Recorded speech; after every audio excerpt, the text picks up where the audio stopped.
Alright, so we're here on the Calico Ghost Town train. We'll be taking off shortly to go see all this wonderful town out here. Did you just get me in that? A little bit, yeah. Here, we'll go over here. There we go. So they're gonna be, there's the engineer getting on. And I'm sure there's speakers that they'll tell us all about what we're gonna see. Let me get over here. You just got take You keep it. Oh, look, there's an outhouse. Howdy, folks. This is Hard Rock Harris, and I'm here with Mrs. Annie Rickard, two miners from Calico's heyday. We would like to welcome you aboard the Calico and Odessa Railroad. Howdy there, folks. You all please stay seated as we take a ride together along the back country of Old Calico. As we go around this first curve, notice the miners' cabins built along the canyon walls. As clear as they appear, they were ideal for protecting us from the hot summers and cold winters here at Calico, and perfect for the independent types who like to fend for themselves. Of course, many miners stayed in boarding houses, mainly for modern conveniences like home cooking. I got my nickname Hard Rock because that was exactly the kind of mining we did around here. The rock is so hard, and we didn't have any water to use for mining, so we had to hack and blast away at the rock. During the boom years, Calico's 10-square-mile mining district boosted a population of nearly 2,000, with almost 1,000 actually living in the town side of Calico. After the mining ended, Calico really was a ghost town. That's to say, it was mainly abandoned, but it was restored and reconstructed by the Knott families in the 1950s. Back then, they had workers actually living here. These folks served the role of security for the town, a tradition that continues to this day.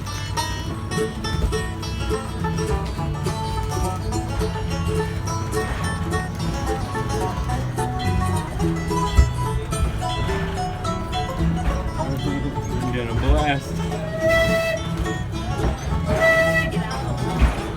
Yeah, that's the ore. As we round this next curve, look to the left of the engine and notice the pile of rocks painted white with a white marker on top. This is an example of what a corner monument looked like. We use them on all four corners of our claims to alert everyone that they may be trespassing and to remind claim jumpers to stay away. Remember how the first traces of silver were discovered right on the ground in the spring of 1881, and Calico's silver rush was on. Miners came from all over, including well-known towns such as Virginia City, Bodie, and Tombstone, Arizona. I certainly do, Hard Rock. I had silver fever too. Coming up on the right is one of the original ore cars we miners used. We would push these out of the mine and stockpile our ore until we had a trainload full. Then it was shipped to a processing mill on a narrow gauge train similar to the one you're riding on now. That particular train was called the Waterloo Mine Company Railroad, and a spur was run off of it that went right up Calico's Wall Street Canyon. The closer a railroad could be run to the mines, the better. This large area to the left of the train was where some of the miners lived. There is still one surviving wall out there. It's outlined in white. Beyond the mountain to the northeast was East Calico, where among others the big Bismarck mine was. There was a little community out there with a store and a saloon. The Stacy brothers carried mail the mile and a half between Bismarck and Calico, even training their dog Dorsey to do it for them. I remember that.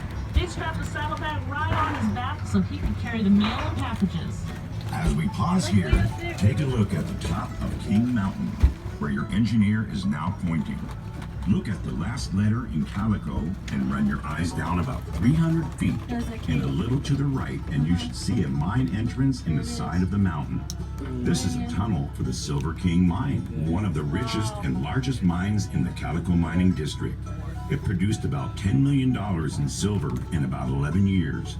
There were about 30 miles of tunnels on 14 different levels inside that mountain, belonging to several different mines. However, the only mine that is open daily for guests to safely go into themselves is the Maggie Mine. Just below the Silver King, there appears to be just an ordinary pile of rocks. Actually, that is remnants of the Silver King mine itself. Not long ago, that pile of rocks was assayed to contain a few million in silver.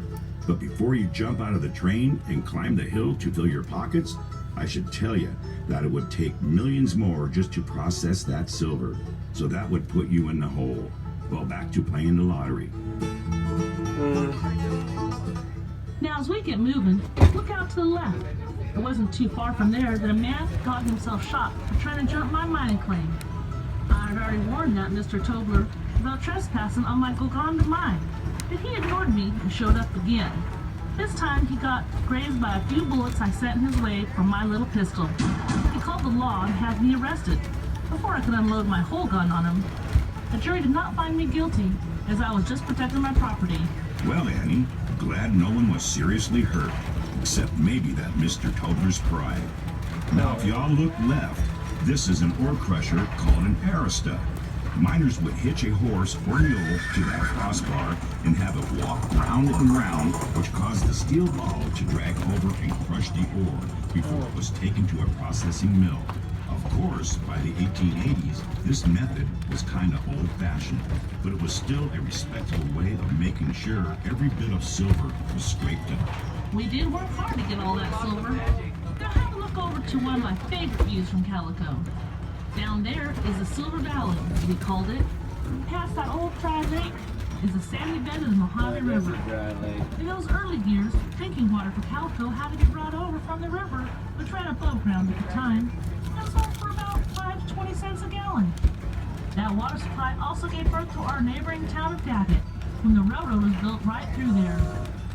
See, just like the smaller narrow gauge locomotives, the big trains of those days ran off of steam from the water-filled boilers. Another one of our neighboring towns was Borate. It may no longer be visible, but when the boom ended here, some miners got jobs over there as borax miners for the Pacific Coast Borax Company.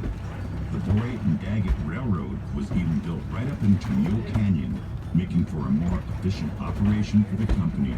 It became the last place in California where the famous 20 mule teams were ever used. Now, if you all look over at Main Street, you can see the same view we did as we ventured into town for supplies and relaxation. There are actually 5 buildings on Main Street that have been standing since the 1880s, when it was a bustling place. Calico was a real town for about 20 years. We had a post office, school, courtroom, newspapers, and a slew of stores. Not to mention quite a few saloons, I can promise you that. Luckily, we even had doctors, lawyers, and a justice of the peace. My favorite place was the town hall, where we had dances and all kinds of entertainment. Those were dandy, huh?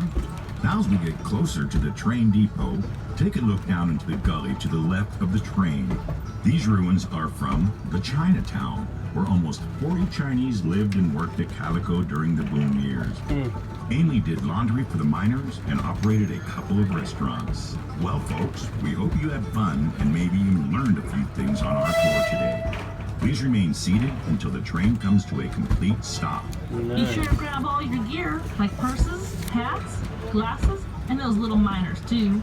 Please come back and join us again. We love having you. Yes, we do.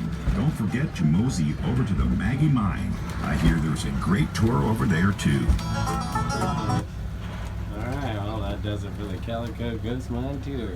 Thanks for watching.